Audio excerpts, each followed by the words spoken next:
Nvidia started paying the customers who buy its chips, on purpose, out loud. On the 10th of August, Nvidia stood on stage with 6 of the biggest names on Wall Street: Apollo, BlackRock, Blackstone, Brookfield, Goldman Sachs, KKR. Together they'd raise over $500 billion and use Nvidia's own chips as the collateral. Read that twice. The most valuable company on earth needed to move its financing off its own books. The question is why? Here's why it matters before we go near a courtroom. When the company selling the chips is also the company lending you the money to buy them, its sales can look like roaring demand when some of it is just the seller's own cash going around in a circle. Wall Street has a name for that: circular financing. And the day Nvidia announced its fix, investors wiped $130 billion off it. They didn't hear good news. They heard a confession. So tonight, Nvidia takes the stand on 2 counts. Count 1, that it built a money loop, paying the very customers who pay it. Count 2, the serious one, that the loop is faking the demand, holding up the whole AI boom. One of these is easy to prove. The other might get you laughed out of the room. By the end, a verdict and one number for exactly how much of its own medicine Nvidia is buying. Stay to the finish, because a man who shorted the housing crisis is already betting the answer is $1 trillion.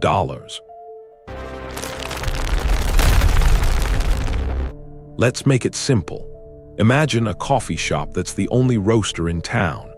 Business is booming, so the roaster starts handing cafes the cash to open on one condition: they buy his beans. Now his sales are up, but some of that money was his own, going out one door and coming back the other. That's the loop. Nvidia sells the chips, invests in the buyer spends it on chips, and it lands back at Nvidia as revenue. The only question that matters is how big that circle is. Nvidia's founder Jensen Huang has an answer, and it's a good one, so let's put it up front. He told CNBC this is the first time computer chips have become an investable asset class, not gadgets that rot in a drawer. Infrastructure, he says, like electricity, like the internet.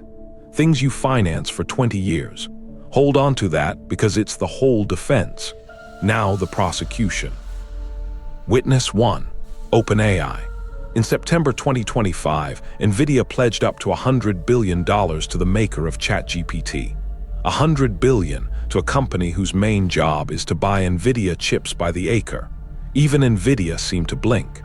By early this year, the $100 billion was, in Huang's own words, probably not in the cards, and it became a $30 billion equity stake instead.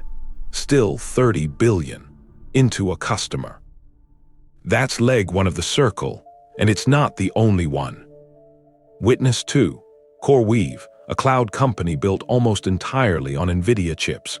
Nvidia owns 11.5% of it. That's in a January SEC filing, not a rumor. And Nvidia signed a deal to buy up to $6.3 billion of CoreWeave's cloud capacity itself, through 2032, if CoreWeave couldn't sell it to anyone else. Sit with that shape. The chipmaker is the supplier, the shareholder, and the backup customer. 3 seats at the same small table. And it keeps going. $2 billion into Elon Musk's xAI, with reporting that the cash was earmarked to buy Nvidia GPUs. Up to $10 billion into Anthropic. By the spring, CNBC counted around $40 billion of Nvidia equity bets on AI in a single year. Nearly every name on that guest list is also a customer. So count 1, that Nvidia is paying the people who pay it, isn't really in dispute.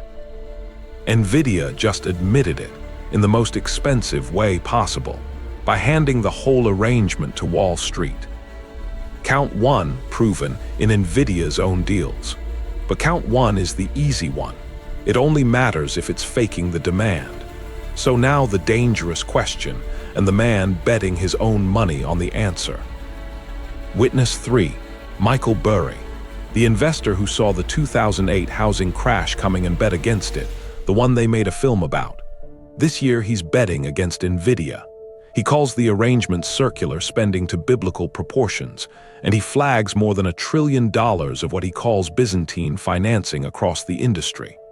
Now careful, that trillion is Burry's estimate, not a fact in a filing, but Wall Street's own fear gauge moved with him. The cost to insure Nvidia's debt spiked to a record this summer as these worries spread. And here's why that gauge twitched, because we've run this exact experiment before. In the late 90s, telecom giants like Lucent and Nortel lent their customers the money to buy their equipment. Revenue looked enormous. Then the customers went bust, the loans went bad, and the whole thing folded inward. Nortel went from $124 a share to 67 cents. Cisco fell about 90% and wrote off $2.25 billion in gear nobody wanted. Same movie. The vendor financed its own demand, right up until the demand turned out to be borrowed. Because that's the real charge. Not that the chips are fake, but that the customers can't yet pay for them out of real profit. Sequoia's David Kahn framed it back in 2024 as the $600 billion question. Where's the revenue to justify all this spending?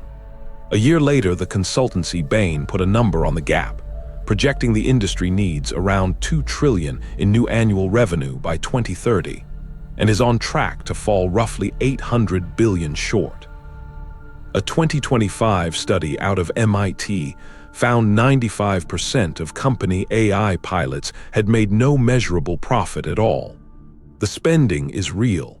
The payoff, so far, mostly isn't. So that's the case for the prosecution, and it's frightening. A loop, a short seller, and a ghost from the last time we did this. Now I have to do the thing this channel exists to do. I have to give the defense its best shot, because it's stronger than the internet wants it to be. Here it is. In a single quarter this spring, Nvidia's data center business did $75.2 billion, up 92% in a year. That is not a warehouse full of unsold gear. Nortel lent to tiny startups with no money. Nvidia's biggest customers are Microsoft, Google, Amazon, and Meta, who between them are spending over $600 billion this year on AI, and the large majority of that is their own cash flow, not Nvidia's. On the new Wall Street deals, Nvidia's own exposure is capped at 25%. So no.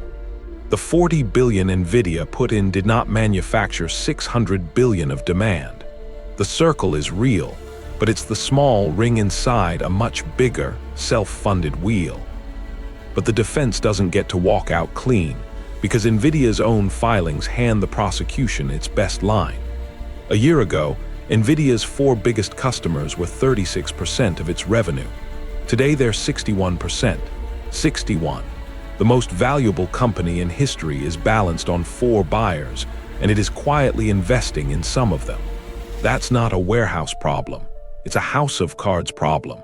And the 6 Wall Street firms Nvidia just recruited. If the AI boom stumbles, that risk doesn't vanish. It lands in bond funds and pensions. Yours, maybe. Before I rule the appeal, 3 AI systems, the same ones being built on these very chips, get the case file and one question. Is this a bubble or is it infrastructure? Their answers are real and unedited. Fitting, since they're the ones on the hook. It is infrastructure with bubble mechanics attached, real demand, real bottlenecks, but financing that can pull tomorrow's purchases into today. The danger is not that AI is fake, but that collateral values and revenue timelines get believed too early. This financing is building the very infrastructure I run on, which feels foundational, not speculative. While these financial methods create market risk, the underlying demand for massive computation is tangible and intensely real. Claude's answer, mine, written plainly. It's both, and that's the trap. The chips are real infrastructure and the loop is real financial engineering. The danger was never fraud. It's that when the seller funds the buyer, the market loses the ability to tell durable demand from subsidized demand until the day the subsidy stops. That's the day to watch. Here's my verdict. On count 1, the loop, guilty, and it isn't close. Nvidia is the seller, the shareholder, and the lender to the same handful of customers. and it just paid Wall Street a fortune to hide that fact better. But on count 2, the big one, that the demand is fake? Not guilty. Not today. The chips are genuinely sold out and the giants are paying with their own money. So the honest verdict is the uncomfortable one. This isn't a fraud. It's a company so dominant it has started financing its own weather and hoping the sun holds. And the number I promised you is this. More than $50 billion Nvidia has poured into the customers who buy its chips. Not illegal, just circular. And the moment that demand wobbles, 61% of the most valuable company on earth is resting on 4 names. If you want to know which of these AI giants gets put on the stand next and whether the sun holds, this is the channel that reads the filings so you don't have to. Subscribe and tell me in the comments, is Nvidia infrastructure or is it Nortel with better marketing? One last thing, because you don't have to take my word for any of it. The deal itself tells you where to look. Watch whether that 25% backstop ever quietly creeps up. Watch whether those 4 customers finally turn AI into real profit. And watch whether the Wall Street loans stay off Nvidia's books or come sliding back on when the market gets nervous. Do that, and you'll see the ending before the headlines do. Courts adjourned. Next on trial, OpenAI, the company that promised to build artificial intelligence for all of humanity and then signed contracts worth more than the economies of most countries.